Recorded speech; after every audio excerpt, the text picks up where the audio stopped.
In the beginning was the Word, and the Word was with God, and the Word was God. In him was life, and that life was the light of all mankind. The light shines in the darkness, and the darkness has not overcome it.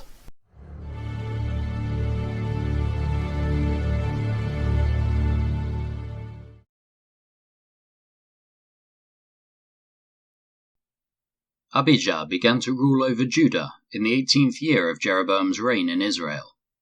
He reigned in Jerusalem 3 years. His mother was Maacah, the daughter of Uriel from Gibeah. Then war broke out between Abijah and Jeroboam. Judah, led by King Abijah, fielded 400,000 select warriors, while Jeroboam mustered 800,000 select troops from Israel. When the army of Judah arrived in the hill country of Ephraim, Abijah stood on Mount Zemaraim and shouted to Jeroboam and all Israel, "Listen to me! Don't you realize that the Lord, the God of Israel, made a lasting covenant with David, giving him and his descendants the throne of Israel forever? Yet Jeroboam son of Nebat, a mere servant of David's son Solomon, rebelled against his master. Then a whole gang of scoundrels joined him, defying Solomon's son Rehoboam, when he was young and inexperienced and could not stand up to them. Do you really think you can stand against the kingdom of the Lord that is led by the descendants of David? You may have a vast army, and you have those gold calves that Jeroboam made as your gods, but you have chased away the priests of the Lord, the descendants of Aaron, and the Levites, and you have appointed your own priests, just like the pagan nations. You let anyone become a priest these days. Whoever comes to be dedicated with a young bull and 7 rams can become a priest of these so-called gods of yours. But as for us, the Lord is our God, and we have not abandoned him. Only the descendants of Aaron serve the Lord as priests, and the Levites alone may help them in their work. They present burnt offerings and fragrant incense to the Lord every morning and evening. They place the bread of the presence on the holy table, and they light the gold lampstand every evening. We are following the instructions of the Lord our God, but you have abandoned him. So you see, God is with us. He is our leader. His priests blow their trumpets and lead us into battle against you. O people of Israel, do not fight against the Lord, the God of your ancestors, for you will not succeed." Meanwhile, Jeroboam had secretly sent part of his army around behind the men of Judah to ambush them. When Judah realized that they were being attacked from the front and the rear, they cried out to the Lord for help. Then the priests blew the trumpets, and the men of Judah began to shout. At the sound of their battle cry, God defeated Jeroboam and all Israel and routed them before Abijah and the army of Judah. The Israelite army fled from Judah, and God handed them over to Judah in defeat. Abijah and his army inflicted heavy losses on them. 500,000 of Israel's select troops were killed that day. So Judah defeated Israel on that occasion, because they trusted in the Lord, the God of their ancestors. Abijah and his army pursued Jeroboam's troops, and captured some of his towns, including Bethel, Jeshanah, and Ephron, along with their surrounding villages. So Jeroboam of Israel never regained his power during Abijah's lifetime, and finally the Lord struck him down and he died. Meanwhile, Abijah of Judah grew more and more powerful. He married 14 wives and had 22 sons and 16 daughters. The rest of the events of Abijah's reign, including his words and deeds, are recorded in the commentary of Iddo the prophet. When Abijah died, he was buried in the city of David. Then his son Asa became the next king. There was peace in the land for 10 years. Asa did what was pleasing and good in the sight of the Lord his God. He removed the foreign altars and the pagan shrines. He smashed the sacred pillars and cut down the Asherah poles. He commanded the people of Judah to seek the Lord, the God of their ancestors, and to obey his law and his commands. Asa also removed the pagan shrines, as well as the incense altars from every one of Judah's towns.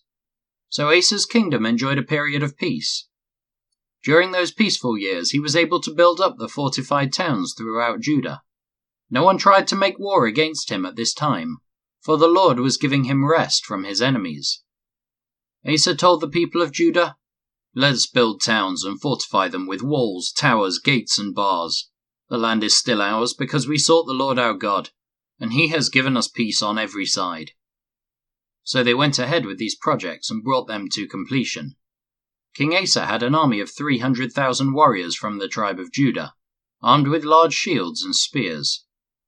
He also had an army of 280,000 warriors from the tribe of Benjamin, armed with small shields and bows. Both armies were composed of well-trained fighting men. Once an Ethiopian named Zerah attacked Judah with an army of 1,000,000 men and 300 chariots. They advanced to the town of Mareshah, so Asa deployed his armies for battle in the valley north of Mareshah. Then Asa cried out to the Lord his God, "O Lord, no one but you can help the powerless against the mighty. Help us, O Lord our God, for we trust in you alone. It is in your name that we have come against this vast horde. O Lord, you are our God. Do not let mere men prevail against you." So the Lord defeated the Ethiopians in the presence of Asa and the army of Judah, and the enemy fled. Asa and his army pursued them as far as Gerar, and so many Ethiopians fell that they were unable to rally.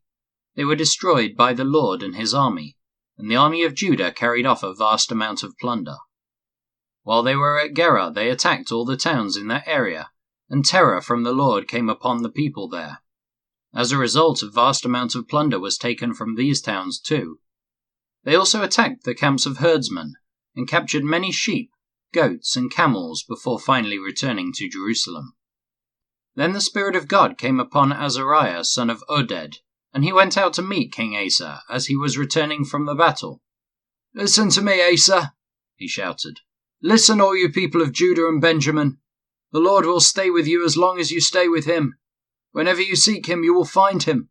But if you abandon him, he will abandon you. For a long time Israel was without the true God, without a priest to teach them, and without the law to instruct them. But whenever they were in trouble, and turned to the Lord, the God of Israel, and sought him out, they found him. During those dark times it was not safe to travel. Problems troubled the people of every land. Nation fought against nation, and city against city. For God was troubling them with every kind of problem. But as for you, be strong and courageous, for your work will be rewarded." When Asa heard this message from Azariah the prophet, he took courage and removed all the detestable idols from the land of Judah and Benjamin, and in the towns he had captured in the hill country of Ephraim. And he repaired the altar of the Lord, which stood in front of the entry room of the Lord's temple. Then Asa called together all the people of Judah and Benjamin, along with the people of Ephraim, Manasseh, and Simeon, who had settled among them. For many from Israel had moved to Judah during Asa's reign when they saw that the Lord his God was with him. The people gathered at Jerusalem in late spring, during the 15th year of Asa's reign.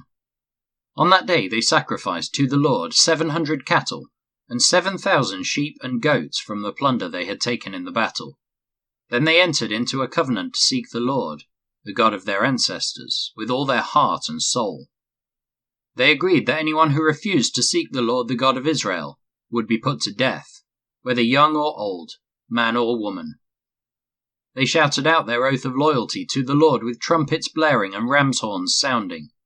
All in Judah were happy about this covenant, for they had entered into it with all their heart. They earnestly sought after God, and they found him, and the Lord gave them rest from their enemies on every side. King Asa even deposed his grandmother Maacah from her position as queen mother, because she had made an obscene Asherah pole. He cut down her obscene pole, broke it up, and burned it in the Kidron Valley. Although the pagan shrines were not removed from Israel, Asa's heart remained completely faithful throughout his life.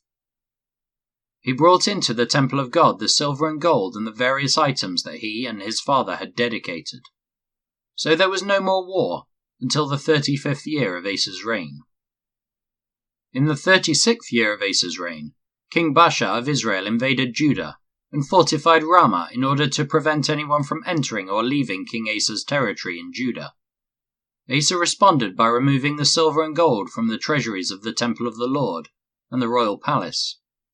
He sent it to King Ben-Hadad of Aram, who was ruling in Damascus, along with this message: "Let there be a treaty between you and me, like the one between your father and my father. See, I am sending you silver and gold. Break your treaty with King Baasha of Israel, so that he will leave me alone, Ben-Hadad agreed to King Asa's request and sent the commanders of his army to attack the towns of Israel. They conquered the towns of Ijon, Dan, Abel-Beth-Maachah, and all the store cities in Naphtali. As soon as Baasha of Israel heard what was happening, he abandoned his project of fortifying Ramah and stopped all work on it. Then King Asa called out all the men of Judah to carry away the building stones and timbers that Baasha had been using to fortify Ramah. Asa used these materials to fortify the towns of Geba and Mizpah. At that time Hanani the seer came to King Asa and told him, "Because you have put your trust in the king of Aram, instead of in the Lord your God, you missed your chance to destroy the army of the king of Aram. Don't you remember what happened to the Ethiopians and Libyans and their vast army, with all of their chariots and charioteers? At that time you relied on the Lord, and he handed them over to you. The eyes of the Lord search the whole earth, in order to strengthen those whose hearts are fully committed to him. What a fool you have been! From now on you will be at war." Asa became so angry with Hanani for saying this, that he threw him into prison and put him in stocks. At that time Asa also began to oppress some of his people. The rest of the events of Asa's reign, from beginning to end, are recorded in the book of the kings of Judah and Israel. In the 39th year of his reign, Asa developed a serious foot disease. Yet even with the severity of his disease, he did not seek the Lord's help, but turned only to his physicians. So he died in the 41st year of his reign. He was buried in the tomb he had carved out for himself in the city of David. He was laid on a bed perfumed with sweet spices and fragrant ointments, and the people built a huge funeral fire in his honor.